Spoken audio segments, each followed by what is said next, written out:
Hello बच्चों, let's start this question. So this question says choose the correct alternatives.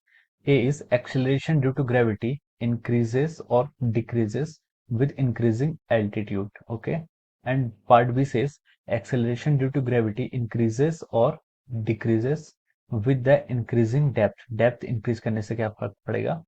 Assume to be the earth to be sphere of uniform density. Okay, सी में पूछा है कि the effect of rotation on the effective value of acceleration due to gravity is greatest at the equator या फिर poles पर greater होगा, ये पूछा है। डी में पूछा है कि acceleration due to gravity is independent of the mass of the earth और मास ऑफ द बॉडी। तो हमसे ये क्वेश्चन पूछा है।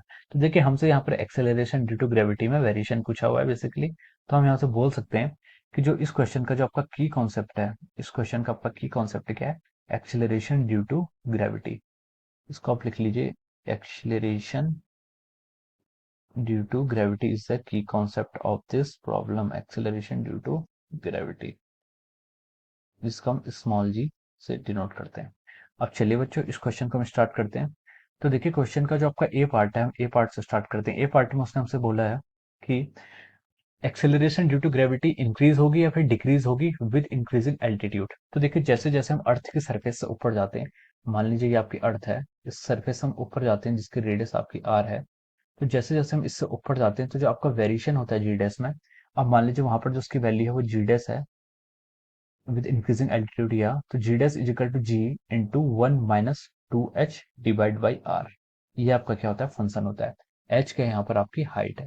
अब जिससे अर्थ की सरफेस से जितनी एच हाइट ऊपर पर जाते हैं तो उसका acceleration due to gravity g dash is equal to ji into 1 - 2h upon R से वेरी करता है।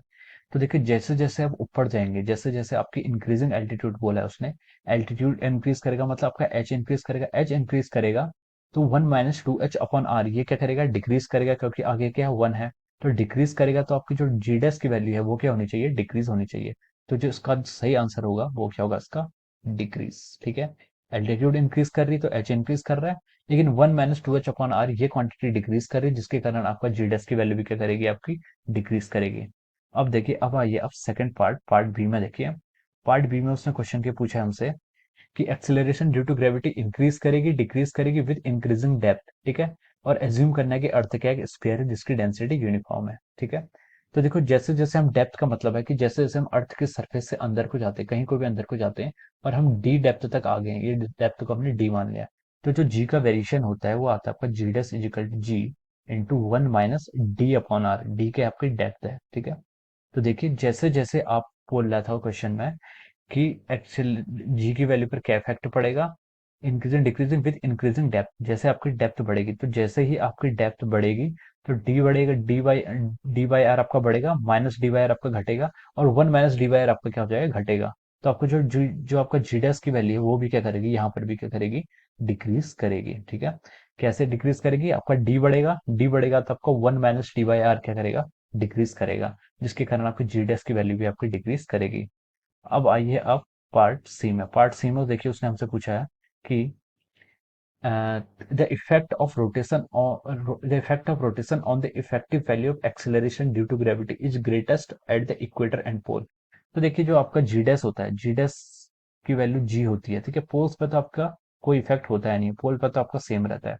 और जो आपका इक्वेटर होता है, इक्वेटर पे क्या होता है? G dash is equal to G minus omega square R into cos theta, where theta is the angle from the equator. Okay, तो देखिए जी पे आपका बराबर ही रहता है, और आपका पोल्स जी जी पर आपका क्या रहता है? जी कांस्टेंट रहता है, तो वहां तो कोई वेरिएशन होता नहीं है।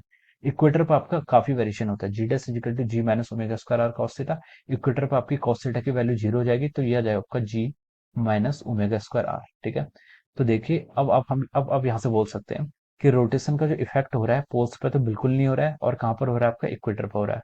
तो उसने पूछा था कि कहाँ पर आपका जो इफेक्ट होता है वो मैक्सिमम होता है, तो आप बोल सकते हैं कहाँ पर होगा वो? इसका आंसर होगा आपका इक्वेटर। इक्वेटर पर इसका इफेक्ट क्या होता है? मैक्सिमम होता है। अब आइए अब आते हैं आपका पार्ट डी में। पार्ट डी में उसने हमसे पूछा है कि पार्ट डी में पूछा है कि acceleration due to gravity is independent of the mass of the earth और मास ऑफ द बॉडी। किस पे होता है? या का ऑप्शन है। ठीक है, इस क्वेश्चन के पीछे या पूछ रहा है। तो देखिए एक्सेलरेशन ड्यू टू ग्रेविटी का फॉर्मूला होता है आपका G M divide by R square, where M क्या होता है? आपका mass of the earth, M E से डिनोट कर देते हैं। ठीक है, तो एक्सेलरेशन ड्यू टू ग्रेविटी आपका किस पर डिपेंड करती है? मास ऑफ द अर्थ पर डिपेंड करती है। और मास ऑफ द बॉडी पर क्या करते हैं, डिपेंड नहीं कर रही, या फिर मास ऑफ द बॉडी से इंडिपेंडेंट है। तो क्वेश्चन में हमसे पूछा कि इंडिपेंडेंट किससे है, तो इसको इसका जो आंसर होगा हम वो लिख लेते हैं क्या, मास ऑफ द बॉडी से क्या ये इंडिपेंडेंट है। So these are the answers of this four part of this question. So I hope you all understood this concept. All the best. Thank you so much.